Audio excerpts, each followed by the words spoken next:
The transport vessel Nighthawk cut through the darkness of space like a blade. Inside the cramped crew quarters, Commander Jake Morrison checked his equipment for the third time. His team sat around him, each member focused on their own preparations. They had been traveling for 2 days to reach the Outer Rim colonies, and the mission briefing was scheduled to begin in less than an hour. Jake looked at his team. Lieutenant Amy Carter sat in the corner, cleaning her rifle with practiced movements. Her blonde hair was pulled back tight and her blue eyes never left her weapon. She had been with Jake for 5 years and he trusted her completely. Next to her, Sergeant Kyle Barrett loaded ammunition into magazines, his massive hands making the work look easy. The man was built like a tank, standing at 6'4" with shoulders that barely fit through standard doorways. Across from them, Corporal Lisa Hayes organized medical supplies into her pack. Her brown eyes scanned each item with the focus of someone who knew that seconds could mean life or death. The youngest member of the team, Private Ryan Brooks, sat with his portable computer, running diagnostics on their communication equipment. At 23, he was the baby of the group, but his skills with technology made him invaluable. "Commander, we're approaching the Zenthari station." The pilot's voice crackled over the intercom. "Docking in 15 minutes. Jake stood and addressed his team. "All right, listen up. The Zenthari hired us because their own forces failed. 3 alien mercenary companies tried to take that pirate fortress and all 3 got torn apart. They're expecting us to fail too." "Then we won't fail," Amy said without looking up from her rifle. Kyle grinned. "I didn't come all this way to disappoint our new friends." The Nighthawk docked with a gentle thump. Jake led his team through the airlock and into the Zenthari station. The difference was immediate. Everything was built for species smaller than humans. Jake had to duck through doorways, and Kyle looked like he might break something just by turning around too fast. A Zenthari officer waited for them. The alien stood about 5 feet tall with gray skin and 4 arms. His large eyes blinked slowly as he examined the human team. "Commander Morrison? I am Officer Kelvin. Please follow me to the briefing room." They walked through corridors filled with aliens. Jake noticed how they stared at his team. Some looked curious. Others looked afraid. A few looked amused. They passed a group of tall reptilian aliens wearing armor marked with the symbol of the Crithian Bloodsworn Mercenary Company. One of them, larger than the others, laughed as the humans walked by. The briefing room was packed. Zenthari military officers sat at a large table, along with representatives from the 3 mercenary companies that had failed the mission. The Crithian commander, War Master Thexlon, occupied the largest seat. His scales were dark red and scars covered his face and arms. Next to him sat a Vaxilian captain, her insect-like features unreadable behind her helmet. "Ah, the humans have arrived," Thexlon said, his voice deep and mocking. "Come, little deathworlders, sit and listen to how real warriors fight." Jake ignored the insult and took a seat. His team arranged themselves behind him, standing at ease. Officer Kelvin activated a holographic display showing the pirate fortress on asteroid Kex 9. "The target is a fortified position built into the asteroid," Kelvin explained. "The pirates have heavy weapons, shields, and approximately 200 fighters. 3 attempts have been made to take the fortress. All failed." "Failed is too kind," Thexlon interrupted. "My company lost 43 warriors. The fortress is impregnable. The pirates have the high ground, overlapping fields of fire and unlimited supplies. Any assault is suicide." Jake studied the hologram. He rotated it, examining the fortress from every angle. Amy leaned in, whispering something in his ear. He nodded. "You have something to say, human?" Thexlon asked. "Just calculating," Jake replied. "How long did your assault last?" 6 hours of glorious combat," Thexlon said proudly. "My warriors fought with honor until—" "6 hours," Jake cut him off. "And you lost 43 soldiers. That's acceptable to you?" The room went quiet. Thexlon's eyes narrowed. "What would you know of acceptable losses, Deathworlder? War has costs. Warriors die. This is the way of things." "Not our way," Jake said. "My team will take that fortress with 0 casualties." For a moment, nobody spoke. Then Thexlon began to laugh. It was a deep rumbling sound that filled the room. The Vaxilian captain joined in, her laughter clicking and chittering. Even some of the Zenthari officers smiled. 0 casualties, Thexlon repeated between laughs. "You hear that? The human thinks he can take a fortress that broke 3 companies without losing a single soldier. The arrogance." Tell me, Commander, are all humans this stupid or are you special? Jake's expression didn't change. We'll begin the operation at 200 hours. We'll need access to your surveillance data and 3 days to prepare. 3 days? The Vaxillian captain spoke for the first time, her voice buzzing. 3 days of preparation for a 4-hour battle? What could you possibly need 3 days for? Planning, Amy said from behind Jake. You might want to try it sometime. Kyle chuckled and even Lisa smiled. Ryan kept his eyes on his computer, but his shoulders shook with suppressed laughter. Thexalon stood, his chair scraping against the floor. You mock us? You who just arrived? You, whose world only joined the galactic community 20 years ago. He leaned forward, placing his clawed hands on the table. Let me educate you, human. The Crithian Bloodsworn have fought battles for 3 centuries. We have conquered worlds. We have broken armies. We know war. Jake stood as well, meeting the alien's gaze. Even though Thexalon was taller, something in Jake's eyes made the mercenary commander hesitate. War Master, with respect, you know war the way your world taught you. We know war the way Earth taught us. There's a difference. Earth, Thexalon said the word like a curse. Yes, I have heard of your Deathworld. Class 12, they say. Impressive, but classification means nothing in real combat. Then watch and learn, Jake said.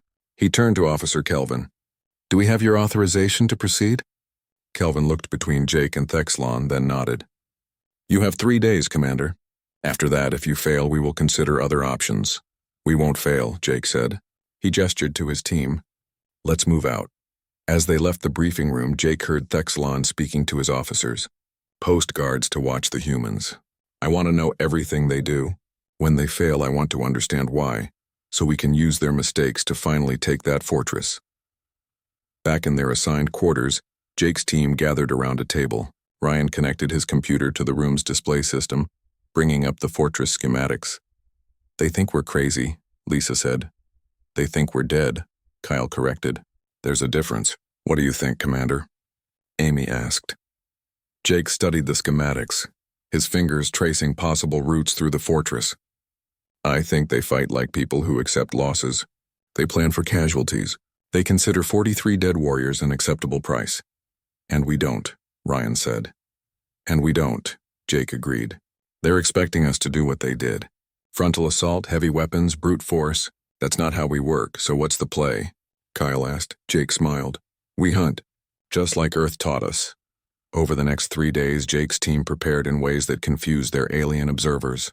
They didn't stockpile heavy weapons or call for reinforcements. Instead, they exercised in the station's gym, maintaining their physical conditioning. They studied the fortress from every angle, memorizing layouts and guard patterns.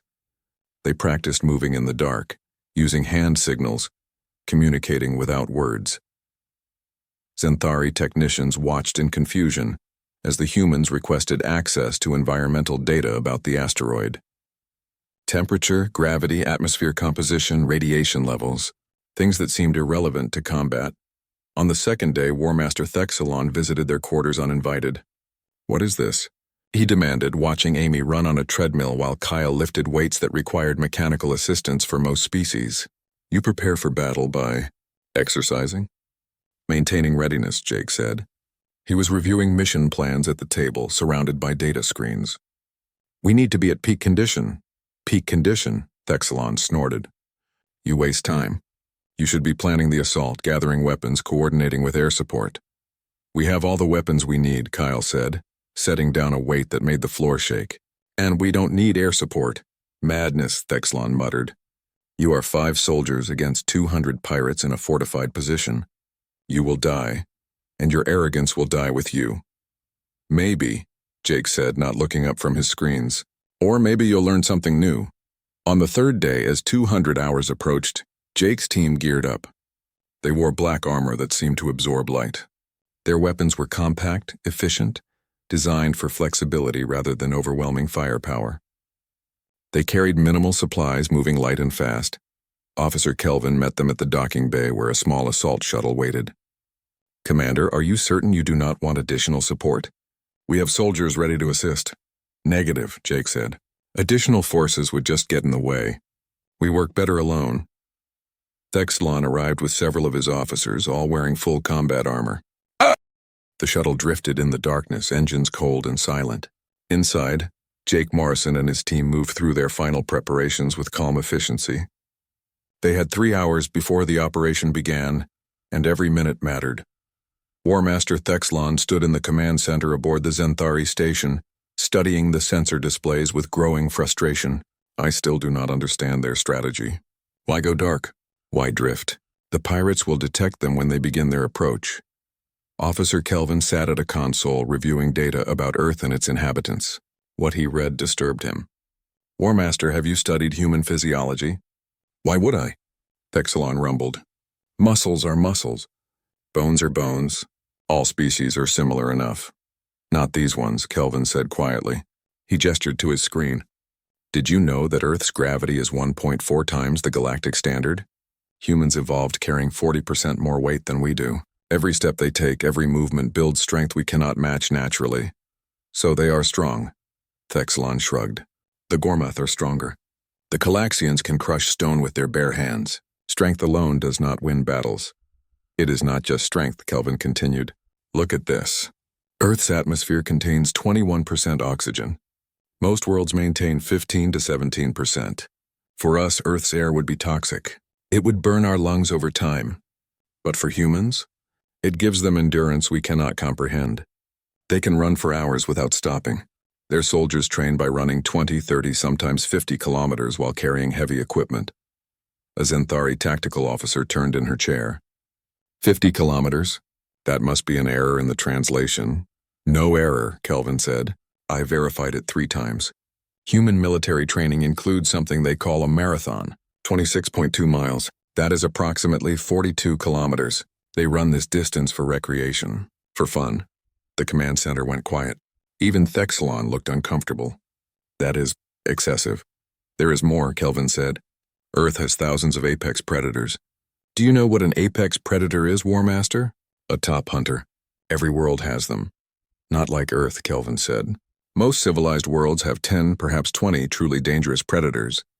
Earth has thousands. In the oceans alone, there are hundreds of species that kill and eat humans. On land, there are great cats that can run faster than most vehicles. Bears that can crush metal. Wolves that hunt in packs. Poisonous insects and snakes. And humans evolved alongside all of them. They learned to hunt the hunters. Thexlon's tail twitched, a sign of agitation. They learned to run away, you mean? No, Kelvin said. They learned to hunt them back. Look at this.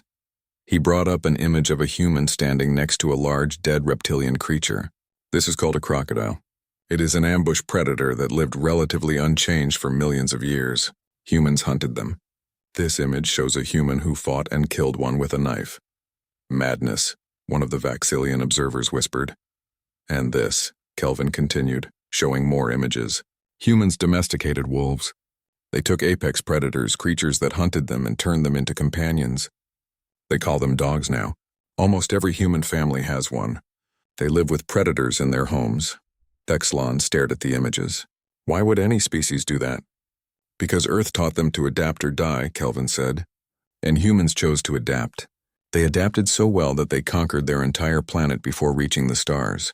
Every climate, every terrain, every environment. Humans live everywhere on their world. Frozen wastelands, burning deserts, deep jungles, high mountains. Places where my people would die in minutes humans call home. In the shuttle, Amy Carter checked her weapon for the last time. Ryan Brooks glanced at her. You ever wonder what the aliens think of us? Probably that we're crazy, Amy replied. She smiled, remembering her childhood in Alaska. The cold that would kill most species in minutes was just another Tuesday for her. She had learned to hunt at age 8, tracking prey through snow that was deeper than she was tall. Her father had taught her that patience was more important than bullets, that understanding your prey mattered more than firepower. I heard one of the Zenthari technicians asking about Earth, Kyle said, loading his weapon. He wanted to know if the danger classifications were accurate. Class 12 Deathworld. I told him, yeah, that sounds about right. What did he say? Lisa asked. He asked how humans survived long enough to develop civilization, Kyle laughed. I told him we're stubborn. Jake listened to his team talk. They were relaxed, confident. He thought about the alien mercenaries watching from the command center, probably expecting them to fail. They didn't understand. How could they? Their worlds had been safe. Their evolution had been gentle. They developed civilization in comfort, without the constant pressure of a planet trying to kill them. Earth had been different. Every day was a battle for survival. Every season brought new challenges. Ice ages came and went. Droughts and floods, diseases that killed millions, predators that saw humans as food. And through it all, humans adapted. They learned. They survived. "Commander, we're in position," Amy said, checking their coordinates. 1 hour until insertion, Jake nodded. "Everyone check your buddy. Life support, communications, weapons, by the numbers." The team moved through their checks with practiced efficiency. This was another thing aliens didn't understand. Human military training focused on independence. Every soldier could operate alone if necessary. Every soldier knew every job. If Jake fell, Amy could command. If Amy fell, Kyle could command. All the way down the line. Most alien military forces didn't work that way. They had strict hierarchies, specialized roles.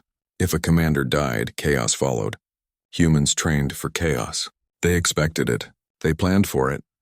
"Tell me about your training," Officer Kelvin said to Thexalon, still trying to understand the difference. "How do your warriors prepare for combat?" "We train for 6 cycles," Thexalon replied. "We learn weapons, tactics, formation fighting. We practice assault techniques, defensive positions, standard military doctrine, and human training," Thexalon growled. "I researched their methods after they arrived. They train for, I do not even know what to call it. Chaos training, perhaps. They simulate the worst possible scenarios. Equipment failure, lost communications, wounded commanders, hostile environments. They train while sleep-deprived, while hungry, while carrying wounded comrades. They train in darkness, in extreme heat, and cold underwater, in zero gravity. They train for everything that can go wrong and more things that should not be possible. Why? Because their world taught them that anything can happen," Thexalon said quietly, and usually does. A young Zenthari officer raised a question. "Officer Kelvin, I read something strange in the human medical files. It says they can fight for extended periods without food or water. How is this possible?" "Persistence hunting," Kelvin explained. "Ancient humans would track prey for days. They would follow animals until the animals collapsed from exhaustion. Humans can sweat, you see. Most species cannot. Sweating allows them to run in heat that would kill their prey.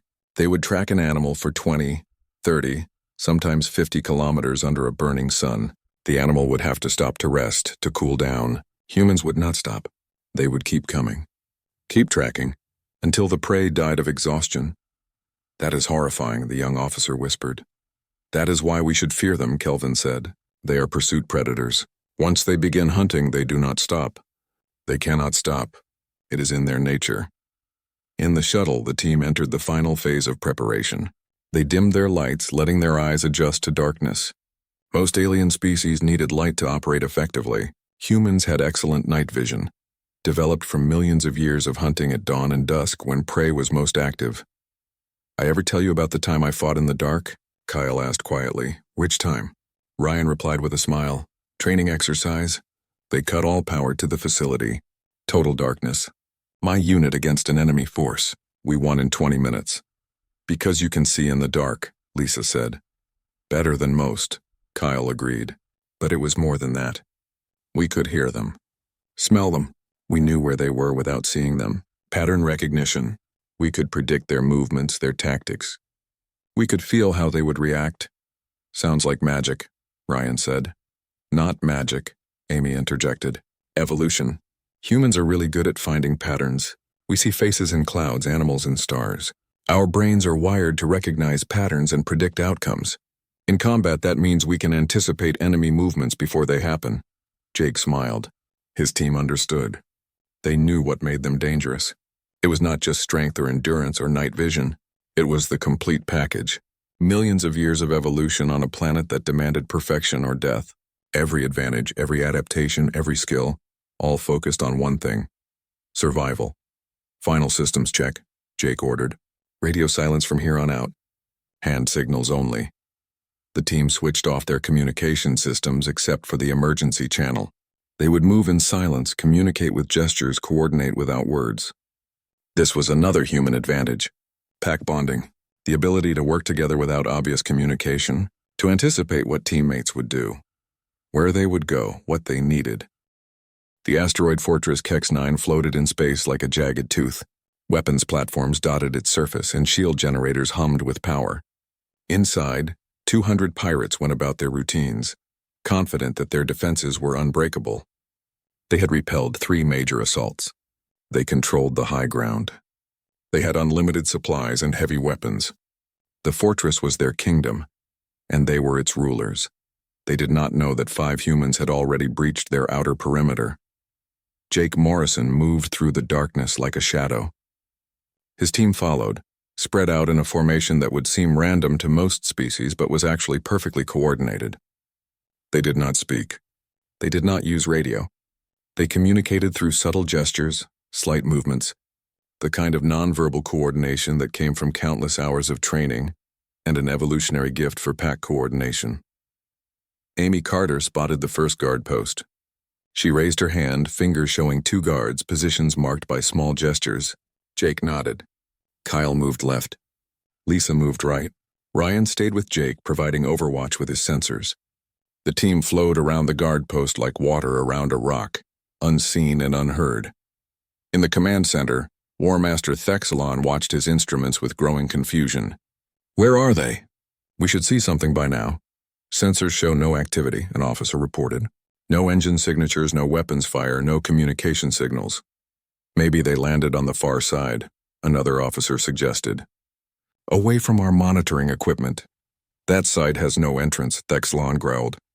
"The only access points are on the near side, and all are heavily guarded. We would see any assault."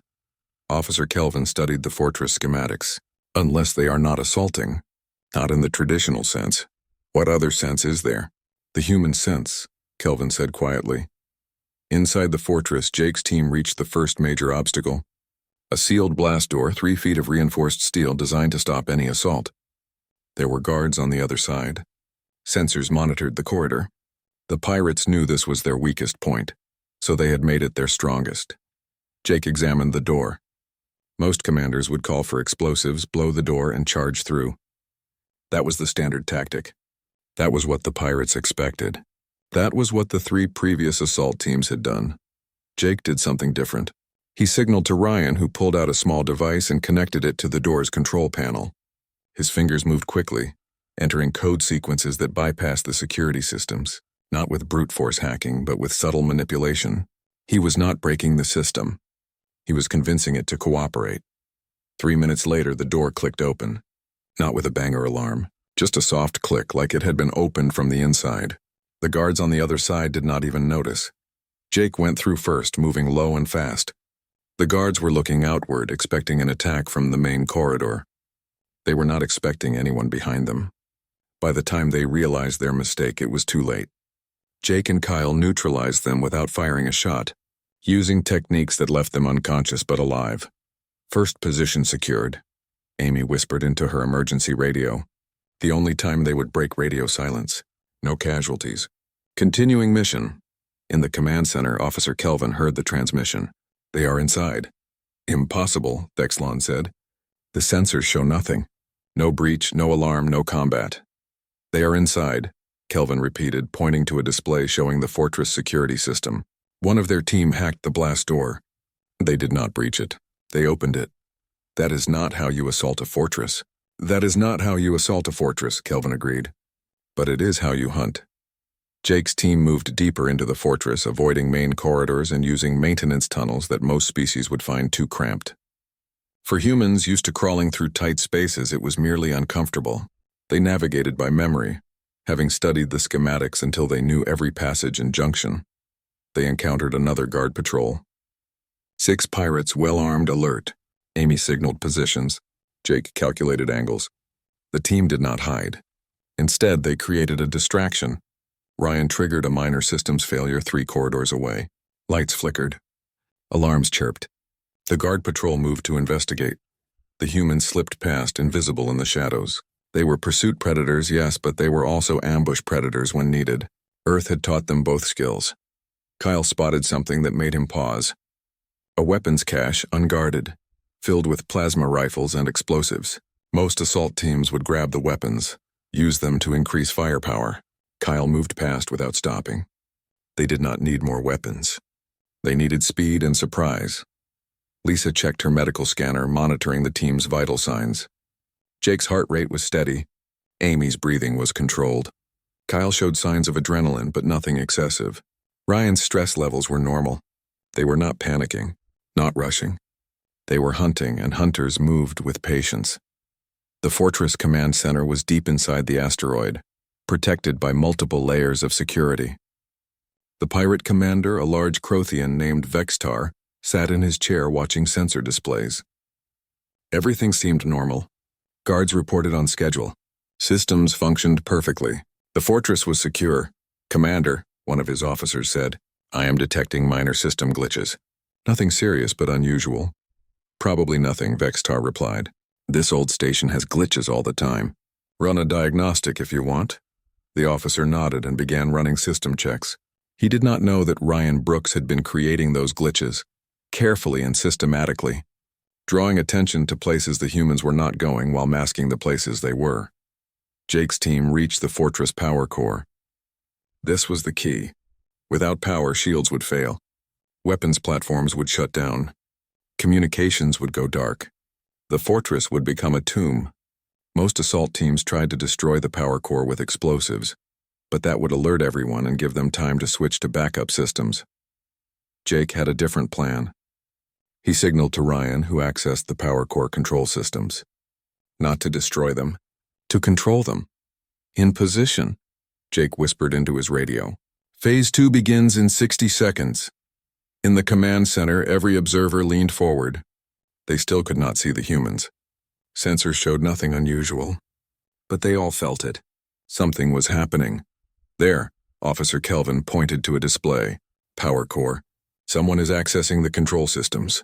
"Seal it," Thexelon ordered. "Send guards. Activate all security protocols." "It is too late, War Master," Kelvin said. "Look, on the fortress, lights began to fail. Not all at once, but in sequence. Section by section, corridor by corridor. The fortress was going dark. Inside, pirates scrambled to respond.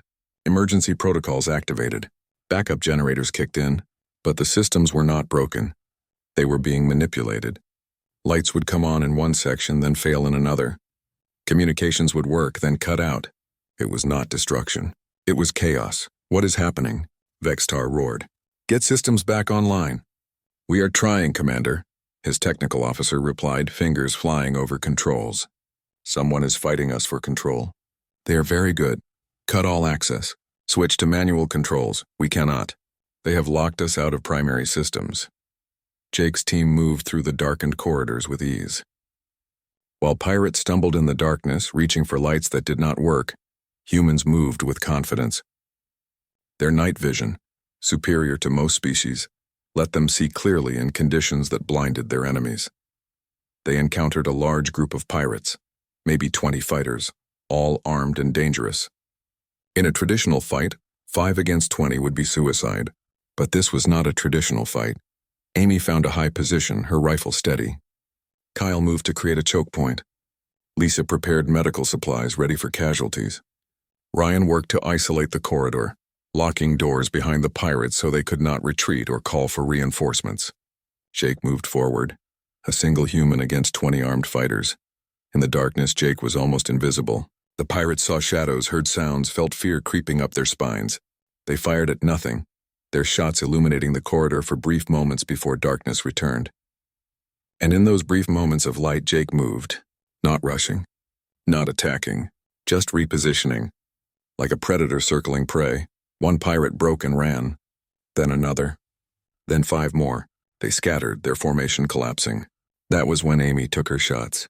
Not to kill, but to disable. Precise shots to weapons, to equipment, to shoulders and legs. Each shot made another pirate useless in combat.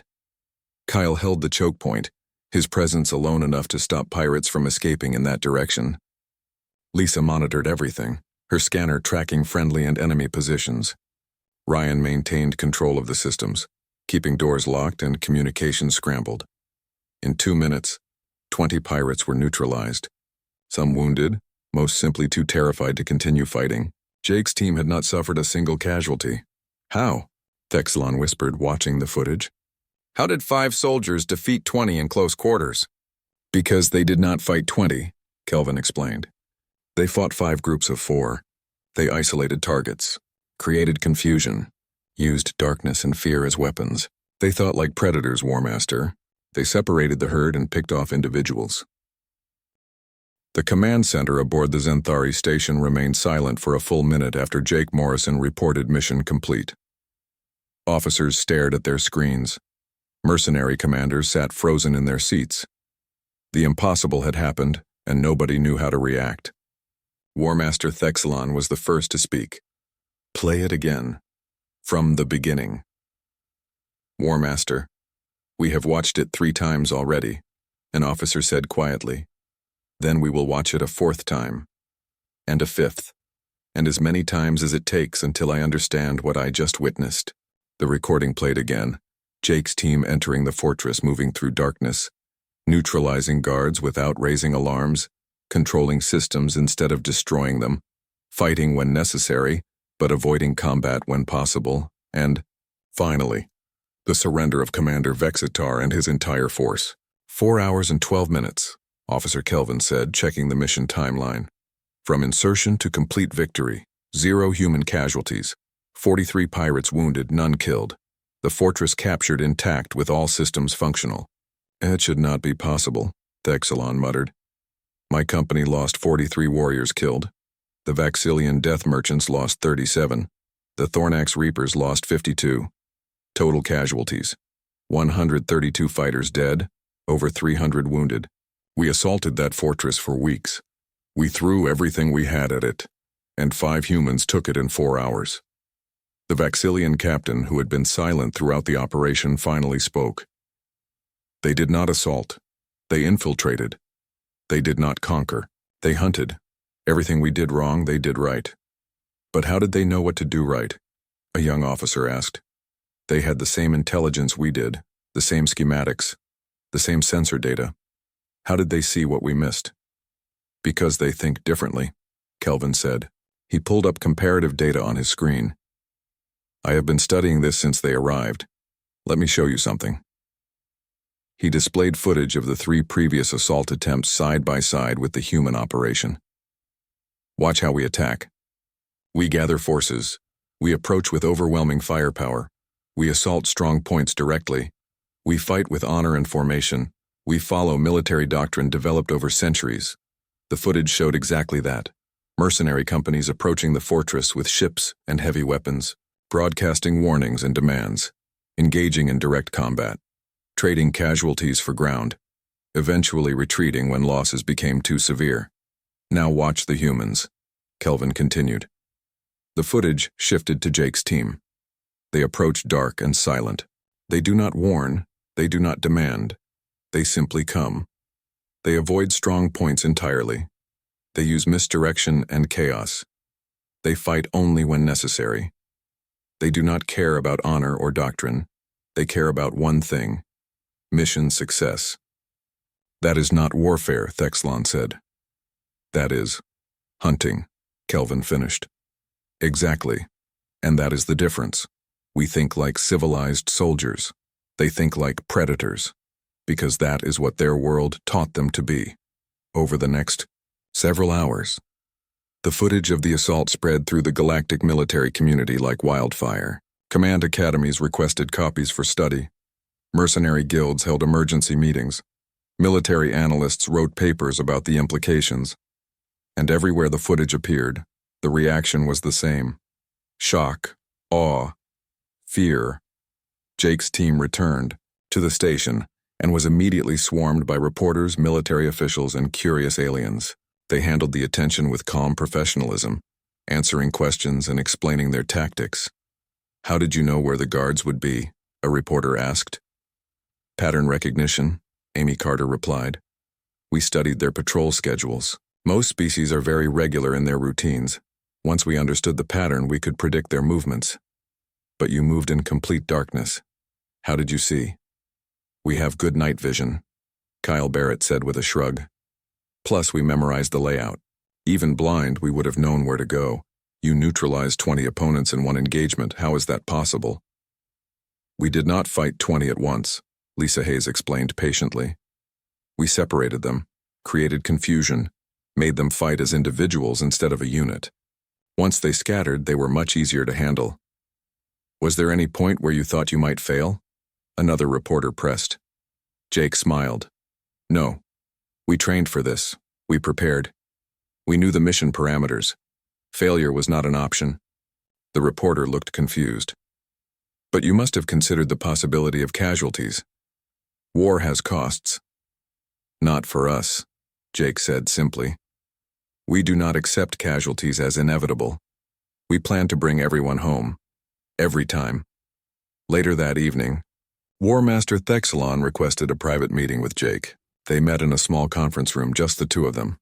The Crithian mercenary looked uncomfortable, his usual confidence shaken. I owe you an apology, Commander Morrison, Thexelon began. I mocked you, laughed at your confidence. I was wrong. No apology needed, Jake said, taking a seat. You did not know what we could do, now you do.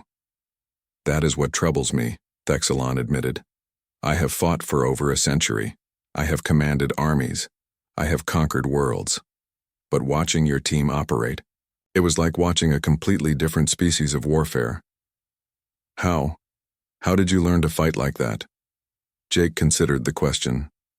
We did not learn it, War Master. Earth taught us. Every day on our planet is a fight for survival. Our weather can kill us. Our animals can kill us. Our diseases can kill us. Even our food can kill us if we are not careful. We evolved on a world that gave us no choice but to adapt or die. And when we developed civilization, when we created military forces, we brought all those survival skills with us.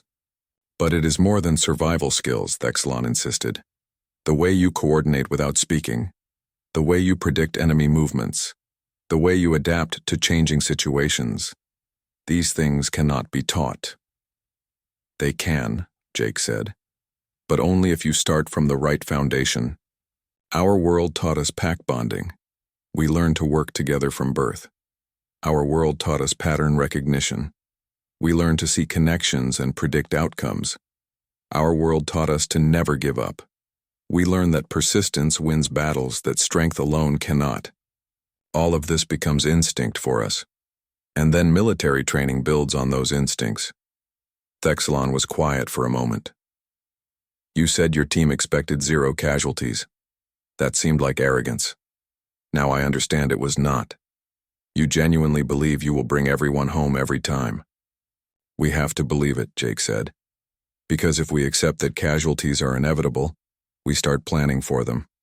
We start making choices that trade lives for objectives. That is not how humans fight. Every life matters. Every soldier matters. We do not leave anyone behind. We do not accept losses. We adapt our plans until we find a way that works without sacrifice. That must be exhausting. It is, Jake admitted. But it is also what makes us good at this. We think about every possible outcome. We plan for every contingency. We train until the training becomes instinct. And when we execute a mission, we do it with the confidence that comes from knowing we did everything possible to ensure success. News of the human victory reached the Mercenary Guild headquarters within days. The Guild Council, composed of representatives from the major mercenary species, held an emergency session to discuss the implications. Humans have been part of the galactic community for only 20 years, one council member argued. Yet they have already proven superior to mercenary companies with centuries of experience. What does this mean for our industry? It means we adapt or we die, another replied. Just like they learned on their world, the galaxy has changed. Deathworlders have entered the military contracting field. We must respond. Perhaps we should hire humans as advisors, a third suggested. Learn their methods. Integrate their tactics into our own. And what will they charge for such knowledge? Someone asked. They have already commanded premium prices for their services. If they realize how valuable their expertise is, the costs will be astronomical. The discussion continued for hours. Eventually, the Guild Council made several decisions. First, they would create a new classification for military contracts, Deathworlder operations. Second, They would authorize premium pricing for human teams. Third, they would encourage cooperation between human and alien mercenary forces. And fourth, they would invest heavily in research to understand what made deathworlders so effective. A week after the fortress assault, a galactic military institute, professor named Kelson published a paper that would become famous. He titled it The Deathworld Paradox: Why Species from Dangerous Planets Develop Superior Combat Capabilities. The paper was detailed and thoroughly researched, but its core argument was simple.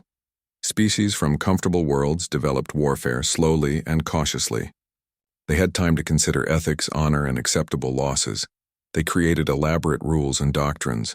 They fought to establish dominance, not to survive. Deathworlders, particularly humans, developed differently. Every day was survival. Every challenge was life or death. They learned to use every advantage, exploit every weakness, adapt to every situation. When they created military forces, they brought this survival mentality with them. They did not fight for dominance. They fought to eliminate threats. Completely, efficiently, without mercy. The paper concluded with a warning and a prediction. The warning: never. 6 months had passed since the assault on Fortress Kex 9, and the galaxy had changed in ways nobody expected. The footage of 5 humans defeating 200 pirates had become the most watched military recording in galactic history. It was studied at academies, analyzed by strategists, and discussed in every military bar across known space. Commander Jake Morrison stood at the window of his new office overlooking the training grounds of the Combined Special Operations Center. Below, mixed teams of humans and aliens practiced tactics that would have seemed impossible a year ago. A Xanthari soldier moved through a dark obstacle course using techniques Amy Carter had taught him. A Crithian warrior practiced patience instead of aggression under Kyle Barrett's guidance. A Faxilian medic learned to multitask in combat from Lisa Hayes. "It is strange, is it not?" a voice said behind him. Jake turned to see War Master Thexelon entering the office. The old Crithian warrior had changed. He no longer wore the armor of a mercenary commander. Instead, he wore the simple uniform of an instructor. "What is strange?" Jake asked. 6 months ago I laughed at you, Thexelon said. "I thought humans were arrogant children playing at war. Now I teach your methods to students who hang on every word." He shook his head. "The galaxy moves faster than I imagined possible." "Change is the only constant," Jake replied. "Earth taught us that. Either adapt or die." "I am trying to adapt," Thexelon said. "But it is difficult to unlearn a century of military doctrine. My people fight with honor, with formation, with courage. Your people fight to win. The difference seems small until you see the results." "Honor and courage matter," Jake said. "But they are not enough. You have to be smart.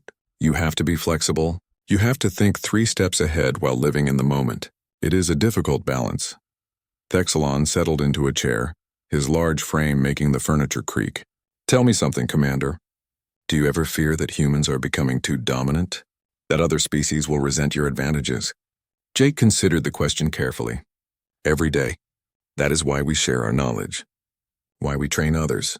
Why we work with alien soldiers instead of replacing them. We do not want to dominate the galaxy. We want to make it safer, and we cannot do that alone." "A wise answer," Thexelon said. "I have recommended that the Mercenary Guild hire more human instructors." They agreed. Within a year, every major military academy will have human advisors teaching Deathworld tactics. "That is good," Jake said. "But we need to be careful. Our tactics work because of who we are, what Earth made us. Other species need to adapt our methods to fit their strengths, not just copy us exactly." "I have been teaching my students exactly that," Thexelon said. "Use human tactics as a foundation, but build on it with your own capabilities. Crithians have natural armor and strength. Faxilians have rapid reflexes. Xanthari have forearms and excellent coordination. Every species brings something unique. The key is combining advantages instead of competing with them." A knock on the door interrupted their conversation. Amy Carter entered, followed by Officer Kelvin, who had become the head of the Xanthari Military Liaison Office. "Commander, we have the final numbers from the contract office," Amy said, handing Jake a data pad. "Human military contractors completed 47 missions in the last 6 months. 0 casualties across all operations. Success rate 100%. How is that possible? Kelvin asked, amazed. 47 missions without a single casualty? Training, planning, and the refusal to accept failure, Amy said. Every human team learns from every other team's experiences. We share intelligence, tactics, lessons learned. When one team discovers something that works, all teams benefit. It is like having one mind spread across hundreds of soldiers. The collective learning model, Thexalon said. Another human innovation. My people compete with each other for glory. Yours share knowledge for survival. I see now which approach is more effective. Jake reviewed the data. What are the contract prices like? Premium rates across the board, Amy reported. Human teams charge 3 to 5 times what standard mercenary companies charge. And clients pay willingly because they know the job will be done right. That is creating resentment, Kelvin warned. Some mercenary companies are losing contracts to human teams. They feel humans are taking over the industry. We are not taking over, Jake said firmly. We are raising standards. Companies that adapt will thrive. Companies that refuse to change will fail. That is not our fault. That is evolution. Speaking of evolution, Amy said, I have news about the training programs. Over 300 alien soldiers have completed basic Deathworld tactics courses. 52 have qualified for advanced training. And 12 have been certified as instructors who can teach others. 12 certified instructors in 6 months, Jake said, impressed. That is faster than I expected. They are motivated, Amy replied. They see what proper training can do. They want those capabilities for themselves and their people. Kyle Barrett entered the office, his massive frame filling the doorway. Commander, the Joint Operation Team is ready for deployment. We have 4 humans and 8 aliens. The Zinthari Special Forces Unit requested our assistance with a hostage rescue. What is the situation? Jake asked. Terrorists holding 20 civilians in a mining colony. Standard hostage scenario. Local forces tried negotiating, failed, they called us. Recommended approach? Infiltration and precision extraction, Kyle said. We go in quiet, locate hostages, neutralize threats, extract everyone safely. Standard Deathworld tactics. The alien team members know what to do. We have trained together for 3 months. 0 casualties expected? Jake asked. 0 casualties expected, Kyle confirmed. For our team and the hostages. The terrorists will be neutralized, captured if possible. Jake nodded. You have authorization. Execute when ready. Kyle saluted and left. Thexlon watched him go, then turned to Jake.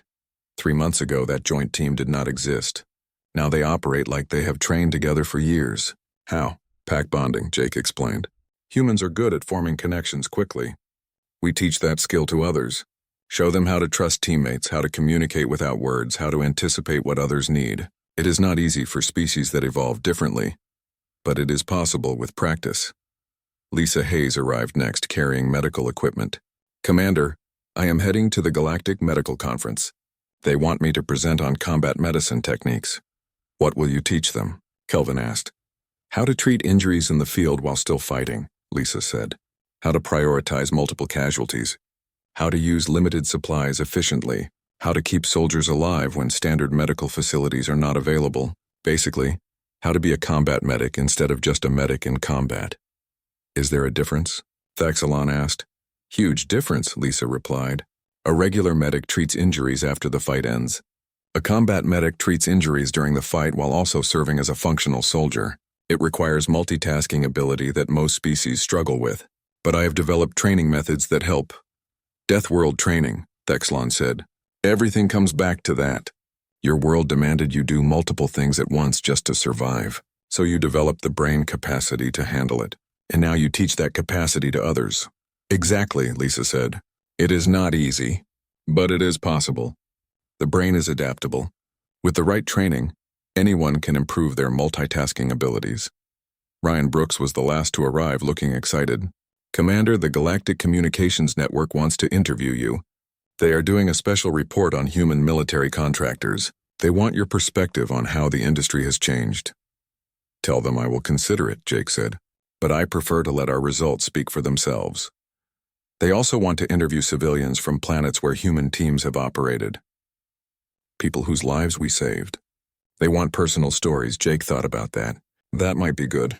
Let people see we are not just efficient soldiers.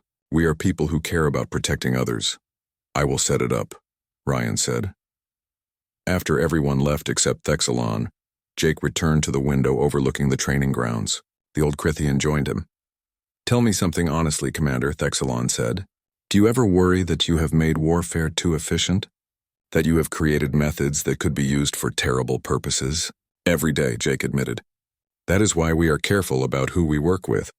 Why we refuse contracts from oppressive governments. Why we train others to use these methods defensively, not aggressively. Power without restraint is dangerous.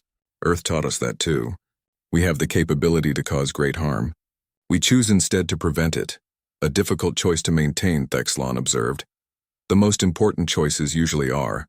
They watched a training exercise below. A mixed team of humans and aliens moved through a simulated combat scenario. The aliens were still slower, still more cautious than humans, but they were learning, adapting, growing stronger.